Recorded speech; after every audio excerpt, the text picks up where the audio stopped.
very first time I ever saw the Snake River Canyon, I was blown away. This is a little piece of heaven. Being able to stand in one spot and see falcons soaring through the air, to see eagles soaring by, to see people down below on the river enjoying the landscape. It's just such a treasure that we have right here in Idaho. A variety of activities and uses occur in the NC8. Everything from livestock grazing to power generation and the transmission of that energy to military training and recreation. All of these combined land uses, they're all right now existing in this harmony, and it takes a lot of communication and a lot of collaboration. All of those land uses is what makes this place really unique. Out here in the sagebrush steppe, really there's not a lot of places to perch, not a lot of places to nest, and so a lot of times raptors use our power poles to perch. Because of their large wingspans, they can contact two energized wires and can be electrocuted. Back in 1972, we contacted Morley Nelson, and he, was eager to help us try and solve the electrocution issue. Idaho Power built mock power poles in Morley Nelson's backyard, and Morley had a trained eagle that he was working with and trained it to land on the power poles in his backyard. How were the birds making contact? How could we potentially try and solve that issue?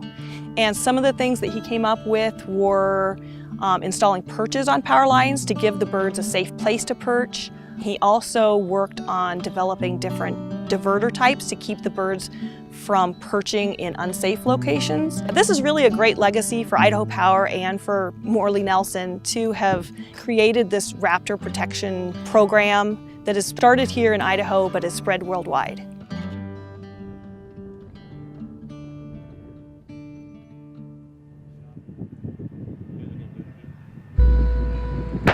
In the 1980s, to really understand the impacts of military training on raptors, an entire effort occurred with the Idaho Army National Guard.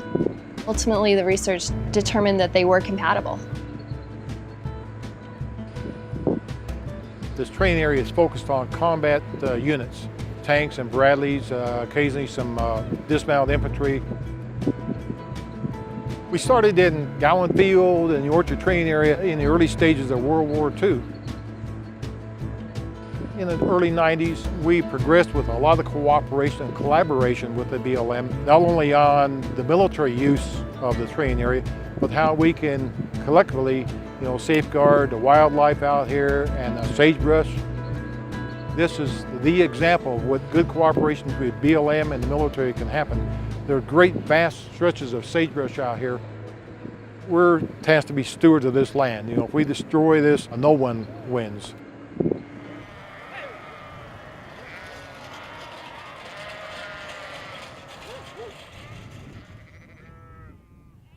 My father bought the original outfit, the Clinton Sheep Company, back in 1929, the year I was born.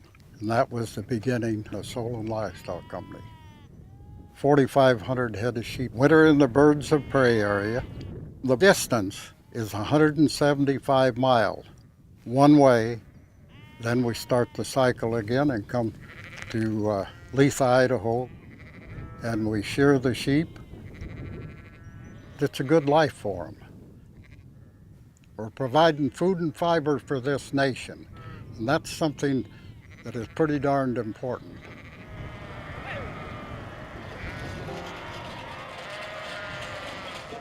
Shared conservation stewardship, to me, means that even though BLM is the land manager, we really need the help and the cooperation of a variety of other organizations and from the public themselves.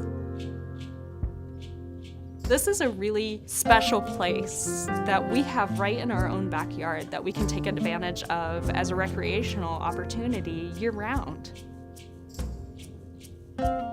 This place belongs to the world, and it belongs to the citizens of the United States. They own it. It's Bureau of Land Management, acreage. They manage it, but this place belongs to all of us. And the more people that can enjoy it, the better. There are roads, there are trails, people can bring their bikes. As they drive in, they'll see cattle grazing. On certain days, they'll see the National Guard. Everybody can have the best of all worlds here, and we can protect the birds at the same time.